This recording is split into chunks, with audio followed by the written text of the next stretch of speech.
La mémoire du monde est un théâtre et nul n'échappe à l'authenticité de ce qu'elle démontre. Les contes de la mythologie druidique ont conservé en état de fantastique réminiscence la pensée de nos aïeux. Notre culture vit là, dans l'Atlantide de nos mémoires. Les fragments du passé ressurgissent à la surface de notre savoir. Les leçons de vie apprises dans une paisible violence nous reviennent et ces livres de contes sont devenus le terreau d'une histoire à réinventer. Comment pourrions-nous refuser d'exister par nous-mêmes et pour nous-mêmes, ce que nous sommes?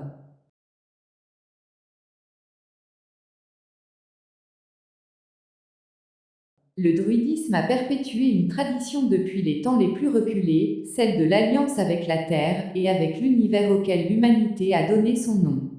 Comme projeté, l'idée d'une nature en création constante trouve sa source dans la saison printanière de Bélénos.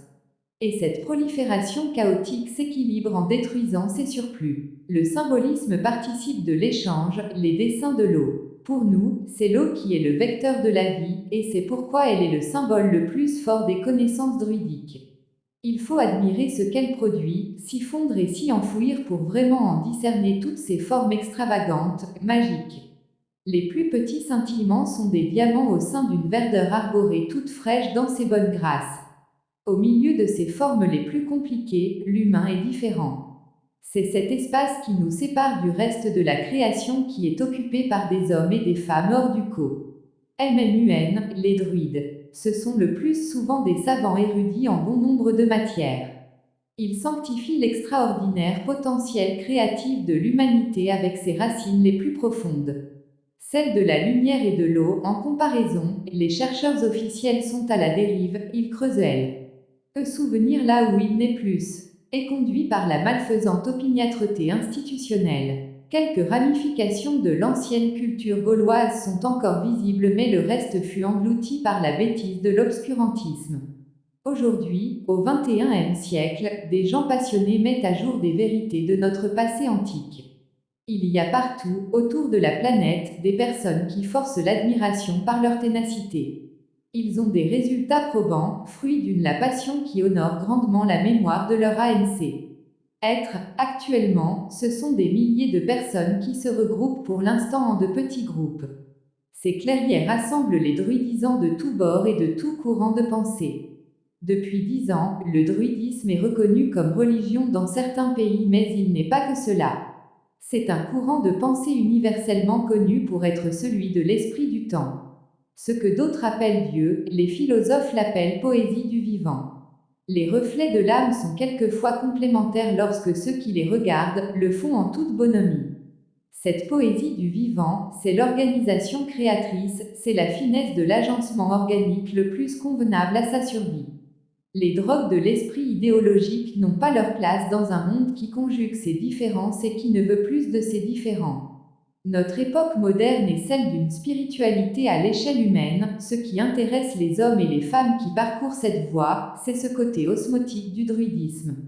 Paisible dans ses relations avec l'univers. Auparavant, l'animalité humaine suffisait à performer ses idées dans un monde matérialiste au possible.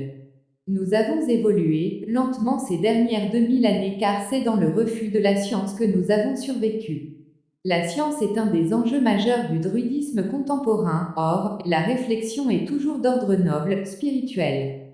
Le fait d'agir sur un plan physique n'enlève rien au fait que la réflexion fait toujours partie de la noblesse des arts de pensée. Apprentissage de la médecine, mathématiques, philosophie et plus encore. Il y a toujours quelque chose à découvrir dans l'enchevêtrement du vivant. Et puis, derrière tout ça, il y a les sciences magiques, celles du macrocosme de l'Edebno, le royaume du dessous. La reconnaissance du miracle de la force de vie, de son souffle. Celui qui n'en fait rien travaille à la détruire. Ceux qui sont chargés d'interagir avec les forces de la nature sont des sacerdotes et des magiciens. Si nos anciens n'écrivaient pas leurs dogmes, c'est parce que le domaine magico-religieux doit garder ses secrets, ils ne sont pas faits pour être utilisés par le commun des mortels. Les druides d'aujourd'hui pratiquent tout la contemplation des lumières de ce monde, admirant les beautés de la création de tout leur cœur, reconnaissant les inflorescences de la vie comme faisant partie d'eux-mêmes sous l'égide de notre mère la Lune.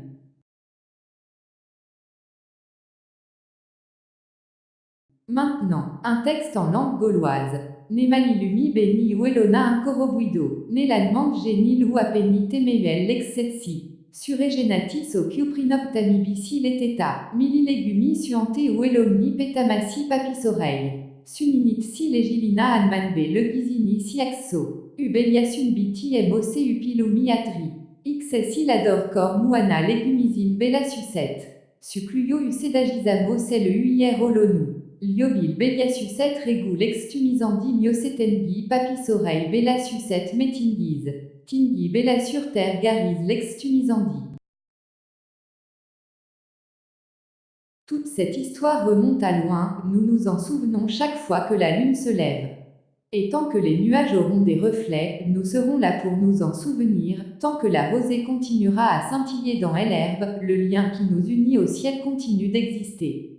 Il faut apprendre au-delà de ce que sont les images physiques, apprendre à voir l'esprit qui habite chaque chose et chaque objet. Je pose cette question, le monde est-il vraiment comme vous le discernez avec vos yeux et vos autres sens corporels, ou est-il bien plus que cela dans les faits? Il n'y a que la profondeur de votre esprit qui puisse voir au-delà de ce qui vous est permis. Aujourd'hui, en 2019, on peut dire que le druidisme gaulois n'a pas disparu, moins axé sur le côté religieux des actes, plus libertaire peut être aussi, il est surtout beaucoup plus profondément ancré dans une philosophie lumineuse où l'on retrouve la pensée de nos ancêtres. Certains enseignements se sont transmis, il en est resté suffisamment pour que le druidisme antique renaisse. Ce qui est amusant, c'est que le druidisme aujourd'hui permet de regrouper tout un écosystème humain, il y a des gens qui fabriquent de vêtements, d'autres, des lyres, il y a des écrivains, des peintres, des sculpteurs et bien d'autres choses encore, c'est un macrocosme très riche culturellement. Je pense que le druidisme va se développer pour offrir au monde une voie spirituelle à ceux qui s'engagent dans la défense de l'environnement d'abord, et pour tous les autres également. Il y a déjà de plus en plus de druidisants et de sympathisants. C'est une bonne chose pour tout cela. C'est une voix saine et libre qui ne supporte pas les idéologies nauséabondes. Ce petit clip est fait pour elle, intéresser les gens à ce que nous faisons dans l'espoir d'offrir un futur meilleur aux arbres et aux animaux comme à l'humain. Pensez-y, je vous souhaite une bonne et profonde réflexion. Au revoir et à bientôt.